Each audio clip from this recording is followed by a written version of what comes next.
Ոսկու գինը նոր պատմական ռեկորդ է գրանցել, մեկ ունցիայի դիմաց ավելի քան $4000, մեկ տարի առաջ այն արժեր $2650, այս տարեսկզբին $2610, ավելի քան 55% աճ է գրանցվել տարեսկզբի համեմատ։ Միջազգային մամուլը աճի գլխավոր պատճառ է համարում ԱՄՆ նախագահ Դոնալդ Թրամփի ուրբաթ օրվա հայտարարությունը, որ կարող են սահմանել մինչև 100% մաքսատուրք չինական ապրանքների վրա, ինչն էլ անհանգստություն է առաջացրել շուկաներում։ Սակայն ընդամենը 2 օր անց Թրամփը գրել է՝ «Մի անհանգստացեք Չինաստանի համար, ամեն ինչ լավ կլինի»։ Մասնագետներն ընդգծում են, անորոշության պայմաններում ոսկին միշտ դիտարկվել է որպես ապահով ակտիվ, եւ այս իրավիճակն էլ բացառություն չէ։ Սա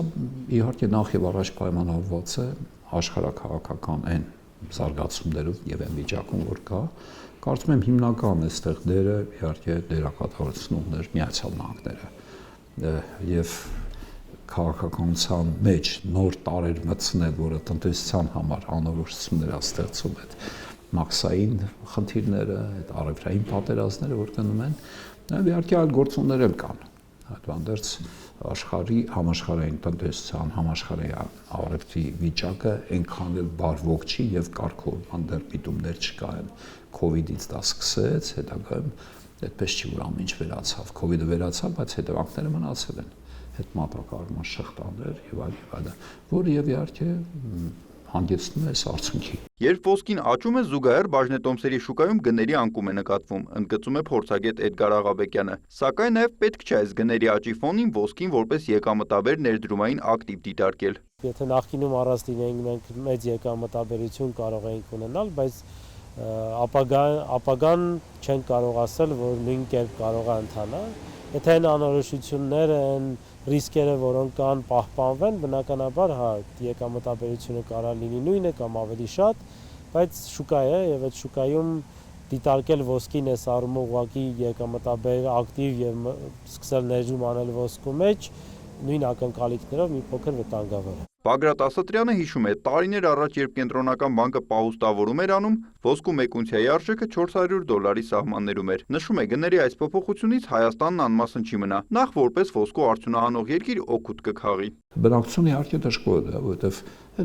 նվազագույն պահանջներ կան, առիթներ կան, չգիտեմ, ամուսնությունն է, կնունք, որտեղ մեր բնակչությունը հիմնական ծախսերն անում, ոսկու մեջ ներում անում,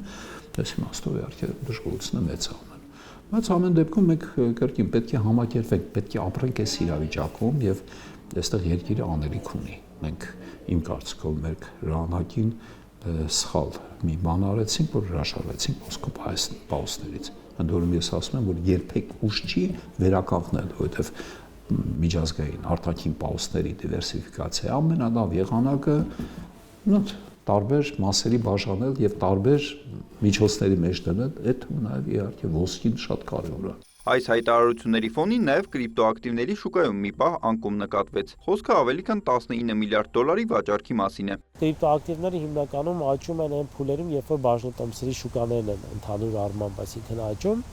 եւ այս պայմաններում կարելի է կրիպտոակտիվները դիտարկել իրեն սովորական այլ ներդրումային ակտիվների հետ, որովհետեւ հիմա արդեն շատ ներդրողներ իրենց պորտֆելների մեջ բաժնետոմսերի, պարտատոմսերի հետ համատեղ ներառում են կրիպտոակտիվներ, որը իրենց դրդում է շուկայի անկման պայմաններում դրանք վաճառել, գնել այլ ավելի ապահով ակտիվներ, օրինակ պարտատոմսեր կամ ոսկի։ Կենտրոնական բանկի վերջին տվյալով Հայաստանում ոսկու 1 գրամի արժեքը կազմում է 48886 դրամ։ Իդեպ համաշխարհային խոշոր ներդրումային բանկերից Goldman Sachs-ը բարձրացրել է իր կանխատեսումը։ Նշում են, որ 2026 թվականի դեկտեմբերին ոսկու գինը կարող է հասնել $4900 մեկ ունցիայի դիմաց, նախորդ $4300 փոխարեն։ Նիկոլայ Ավետիսյան, Սեյրան Անտոնյան, լուրեր։